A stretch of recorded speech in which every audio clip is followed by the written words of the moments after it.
আমি চলে আসলাম আজকে তোমাদের কাছে নতুন একটা রেসিপি নিয়ে। দেখো তো রেসিপিটা কেমন লাগে।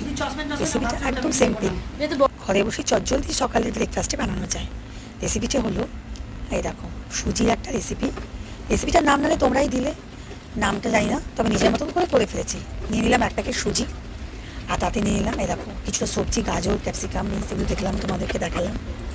আর নিয়ে নিলাম দেখো সাদা তেল, আর তাতে দিয়ে দিলাম কিছুটা এলাচ ফোড়ন। এই সব কিছু দিয়ে একটু ভালো করে শুকনো লঙ্কা দিলাম। তারপরে ভালো করে তেলে গরম হলে এ দেখো দিয়ে দিলাম একটু চিনে বাদাম। বাদামটা দিয়ে সমস্ত কিছু ভালো করে ভাজলে দিয়ে দেবো একটু কারি পাতা। উফ, কি সুন্দর গন্ধটা কারি পাতা দিলে। এই সব কিছু দিয়ে ভালো করে নাড়াচাড়া করে এটাকে আমি নামিয়ে রাখবো। দেখো, উফ, কি সুন্দর লাগছে না। তারপরে দিয়ে দেবো সেই সবজিগুলো যেগুলো আমি কেটে রেখেছিলাম, সেগুলো বেশ লাল লাল লাল লাল করে ভাজবো। ভাজা সবজিটা এবার ভালো করে সমস্তটা ভাজা ভাজা হয়ে যাবে।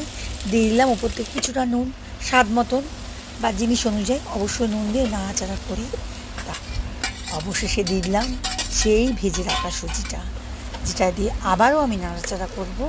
আর নাড়াচাড়া করে অবশেষে দিয়ে দেবো ওর মধ্যে আমার প্রয়োজন অনুযায়ী খানিকটা জল। এই দেখো এখনও নাড়াচাড়া চলছে। এই সম্পূর্ণ নাড়াচাড়া হয়ে গেলে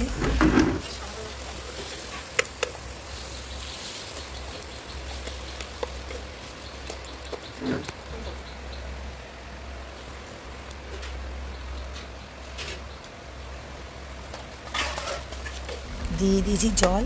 এবার জল দিয়ে নাড়াচাড়া হয়ে গেলে খানিকটা দিয়ে দেবো এতে। দেখো জল দিলাম আরও খানিকটা। তারপরে সব শেষে দিয়ে দেবো একটু সামান্য মিষ্টি। মিষ্টিটা যে যেরকম খাবার, একটু মিষ্টি মিষ্টি খেলে একটু অবশ্যই মিষ্টি দেবে, একটু মিষ্টি মিষ্টি হলে। আর ঝাল মিষ্টি খেলে সেই বুঝে চিনি দেবে। হয়ে গেল, ব্যাস, ফুলও আছে, প্রত্যেকে দিয়ে দিলাম।